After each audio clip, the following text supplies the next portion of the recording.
What's up, guys? It's me, Andy, and this is a very special episode of COVID Drum Challenge where I'm going to tell you the story of my worst ever performance. Now, the year is 2016. Now, I did a lot of gigs this year. Very, very sort of busy year. The main thing during this period that I was doing was playing this bar called Rebellion Bar in Manchester. Now, this bar is fallen into disrepute these days, and I'm not going to tell the story of that. But yeah, no one really goes to Rebellion Bar anymore. But at the time, we played there all the time. There was a great scene there. Like, Under were almost sort of the house band there. We played there like every weekend for like 6 weeks, and it was summer. Everything was great. We were playing. Everyone was turning out to these gigs all the time. It was a great vibe. But we were playing at this venue a lot, and you know what happens when you do the same gig every now and again. Maybe you don't give it 100% every time. You should though, but you don't. So anyway, also during this period though, like I'd come home from a gig to find I was living with my girlfriend at the time, and I came home to find like all her stuff moved out, and she texted me later on. I was like, look, I don't think I'm gonna come back. So I mean, I don't really get that. I think I'm a perfectly lovely and wonderful person, so it makes no sense to me. Her loss, I suppose. But anyway, so I had a gig that next weekend, and I was feeling like, I don't know, slightly nihilistic. The guy that gave me a lift to the gig, he gave me a lift in his van, and this guy, he's a lovely guy. He's a great friend of mine, but he's what you might call a drug enthusiast. So he gave me a lift to the gig with my stuff, and me and him were sort of drinking a little bit, and a few drinks before a gig. I don't think it's the worst thing in the world.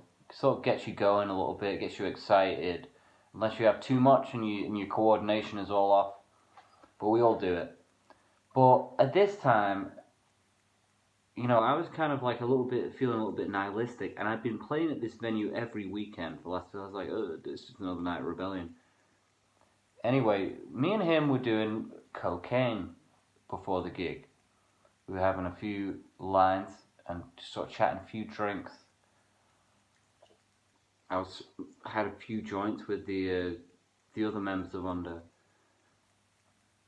and yeah, which is you really don't want before you perform. But the extra element which made it really a super terrible performance was he gave me this guy who'd given me a lift to the gig, good friend of mine. Listen, great guy, but he gave me a Valium as well before I went on stage. Now, Valium is one of the strongest downers you can take.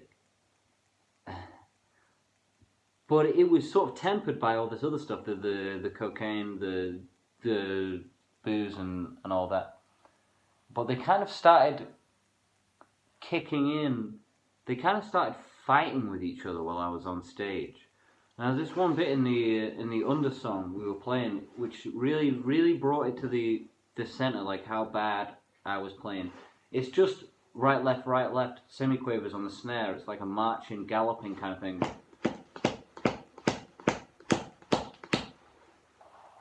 And the tempo, what was happening was the cocaine and the Valium were sort of fighting for prominence. It was the first song we played, and they were all sort of fighting for prominence. So what was happening was it was speeding up,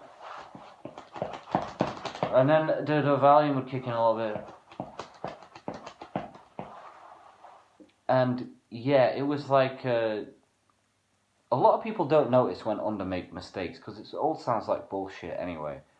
But I really think this must have been noticeable. It was the tempo was up and down. There was another friend of ours who came on stage and started pouring Buckfast down our necks as well, which didn't help. And it was fucking awful. It was fucking awful. And in between songs, I started saying, you know what? I was talking through the mic. We all sing in under, so I have a mic.